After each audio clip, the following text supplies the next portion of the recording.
you see the detailed syllabus of the civil service examination, sir, what is in detail syllabus in the civil services? Here we can discuss that. Having already said the first stage of exam preliminary, there we are seeing general studies for 200 marks, 2 hours, 100 questions will be there. Current events of national and international importance we are seeing.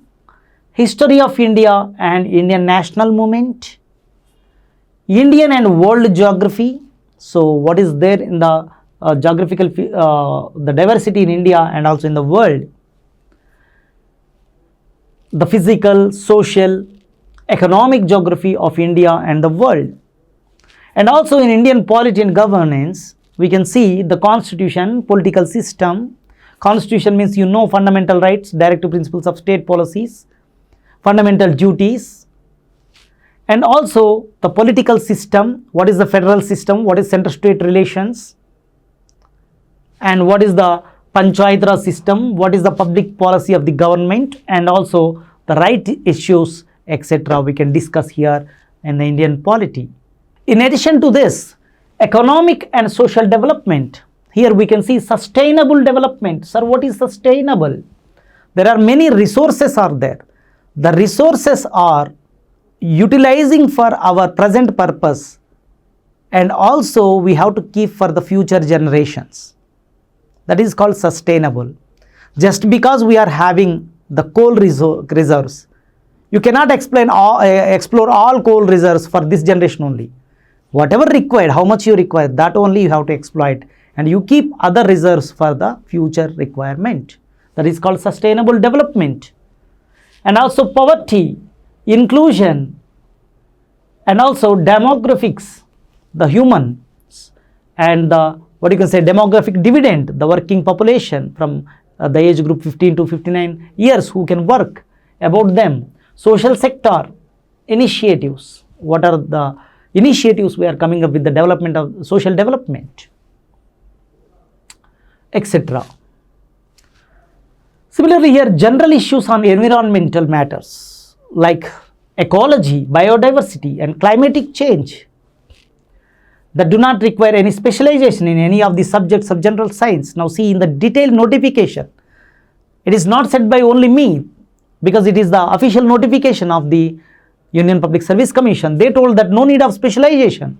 We need idea on these topics if you want to qualify for prelims examination. In the paper 1, you need to have the conceptual clarity on this subject. But here, most of the concepts we have in the foundation course. This will help you greatly if you are well in the class 6 to class 12 NCERT. So all these concepts will be covered in the foundation course.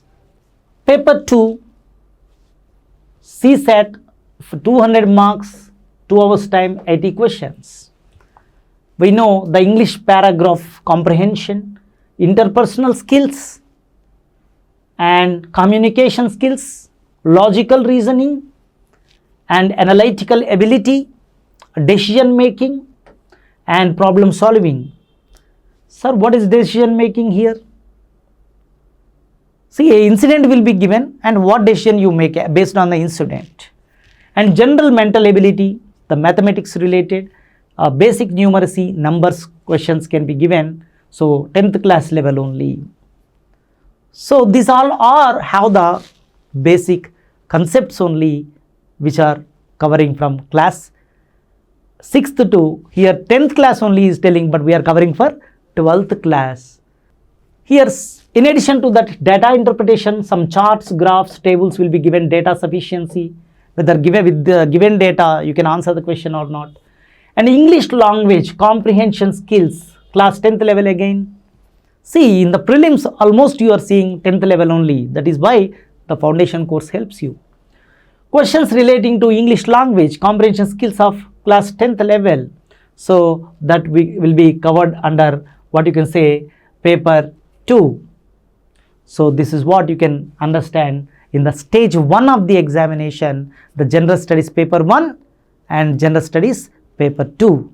The questions will be of, objective, yes, and also here it is mandatory of the candidates to appear in both the papers. Sometimes what happen, in the prelims examination, first paper somebody writes and second paper they won't write CSAT. They will not be taken for selection. They will not be given result. So both papers you must attempt in the first stage preliminary examination. So that is what you can observe here.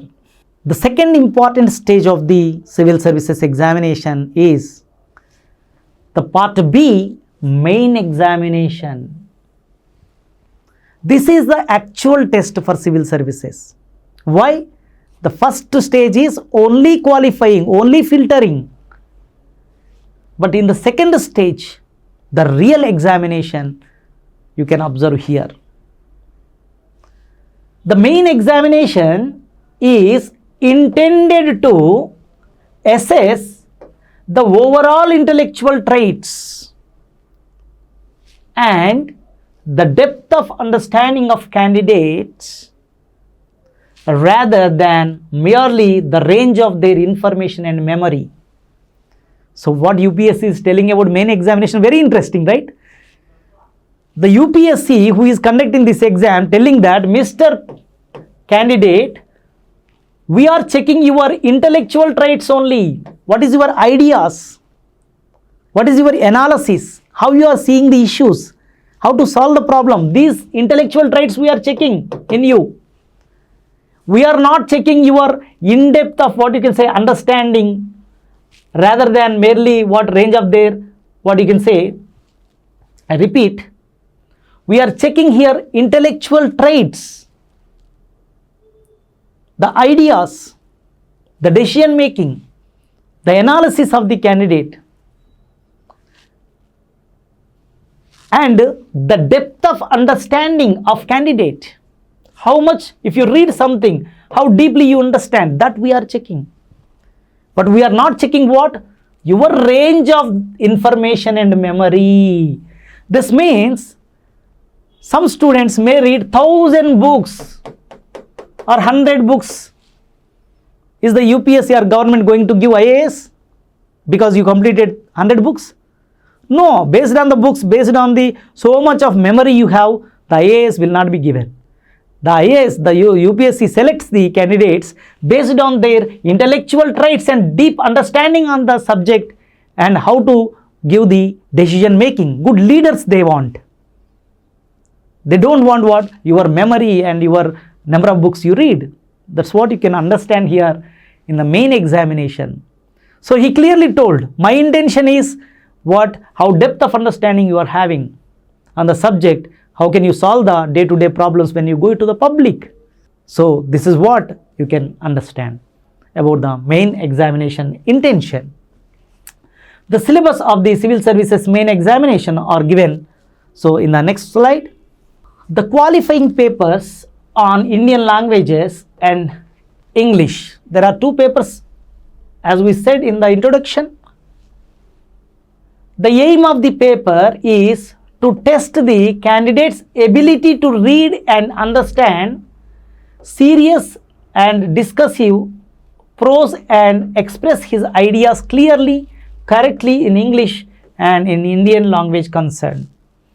At least is he having some idea on one Indian language or not? Can he read English and he can express or not? So the basic concepts they are checking. That is why these are the qualifying tests. So if you get qualifying marks, that is enough. These will not be taken for merit. The second qualifying paper here you are seeing what? English. In the English you can see pattern of questions will be broadly as follows. Comprehension of given passage. So comprehension they will give precise writing. Precise writing means a big paragraph they will give and you have to make it very short, comprehensively. You want to tell what you are telling in the bigger paragraph. So you have to tell in what? Very less. Are you getting the point? 500 words they may give, you have to tell in the, in 100 words. That is called precise writing. Usage and vocabulary.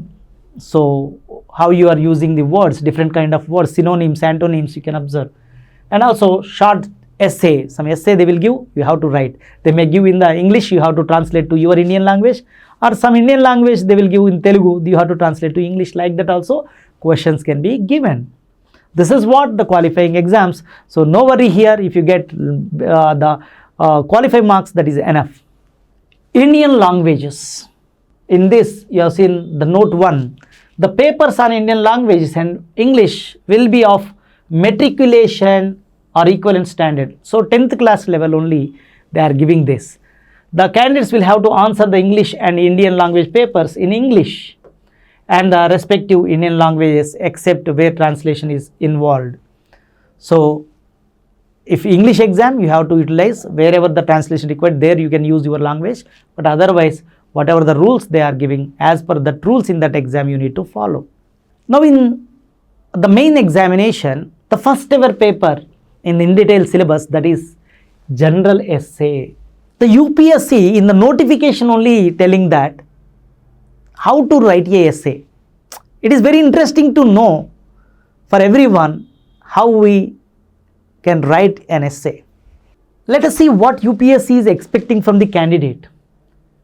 Candidates will be required to write an essay on specific topic.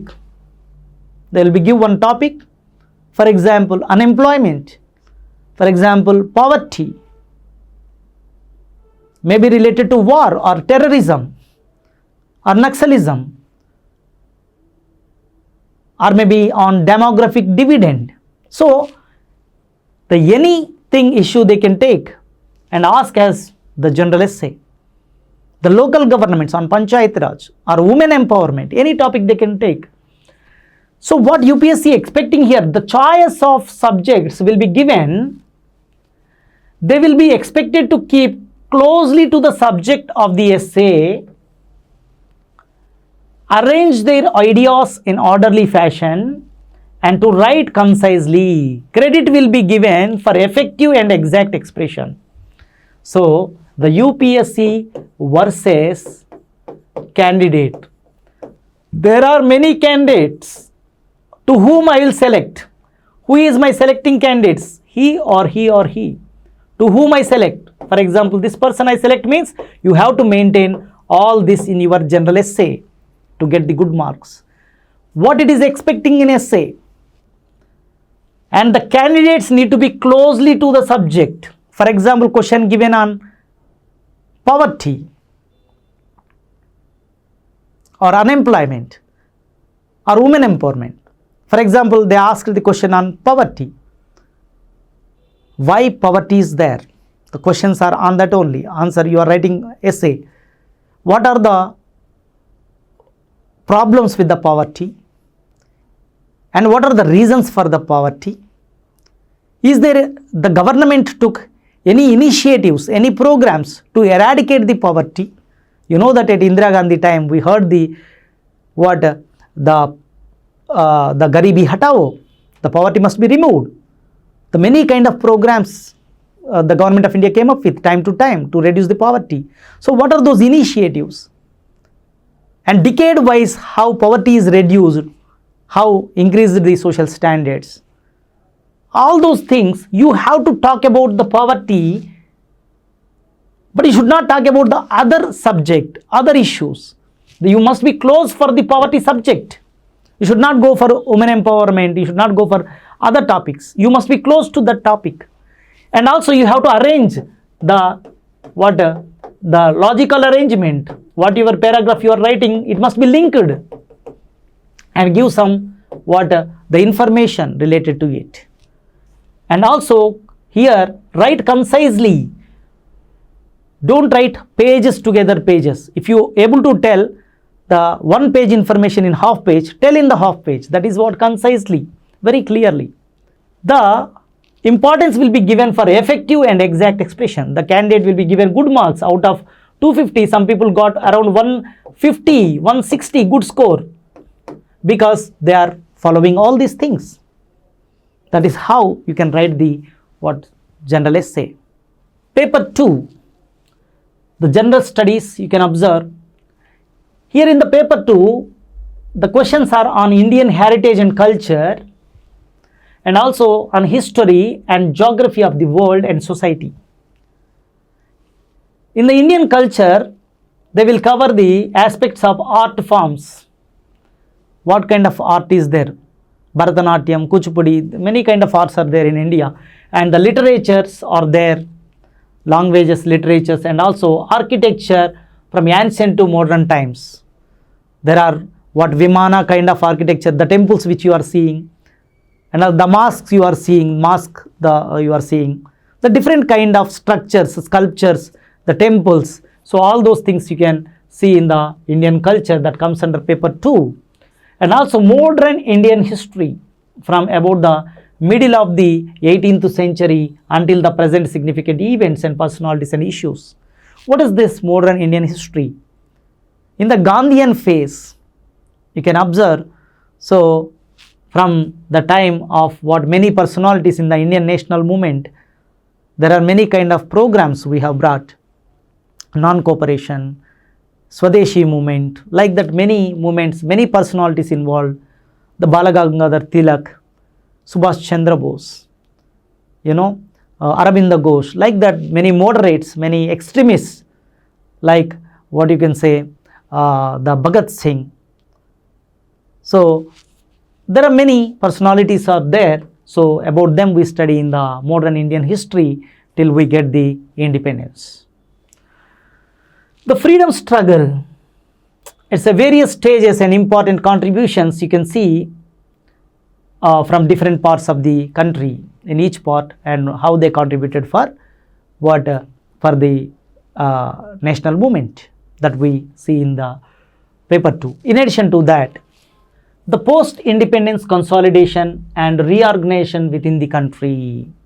What is this post-independence? After we got the independence in 1947, August 15, now there are many states, independent states, princely states like Nizam, Awadh, they are ruling, and Jammu. So there are some states are there who are actually independently they are ruling. So they integrated, most of the princely states integrated within India. How integration happened? How you have reorganization you have done, states, how you formed the states. History of the world, not just Indian history, but world history also we need to learn in this particular paper.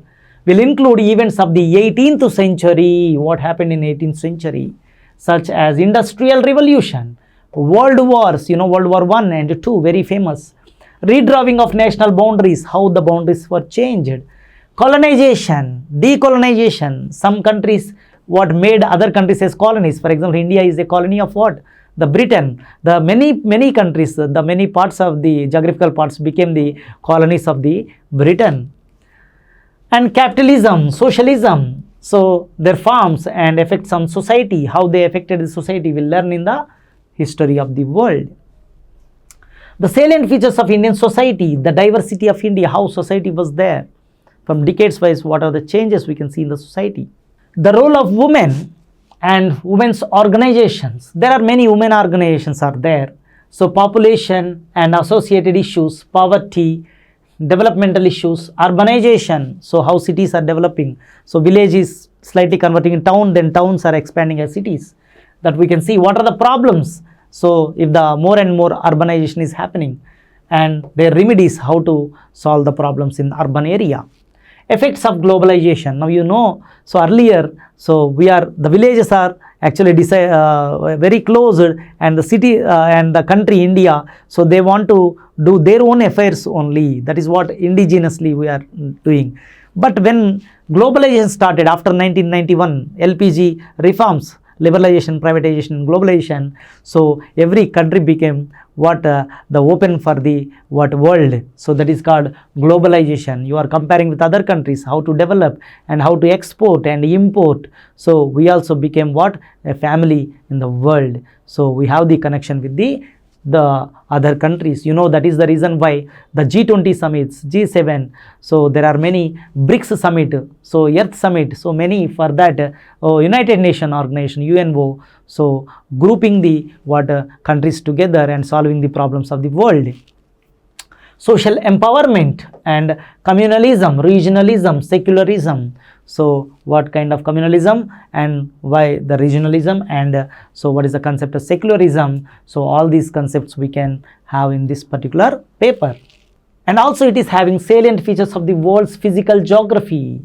So in the world also there are some places where so the minerals rich places, and also different kind of natural what you can say resources are there, so that you can identify and distribution of key natural resources across the world you are seeing, and the factors responsible for that, and various industries including India, all you can see in the what you can say this particular paper.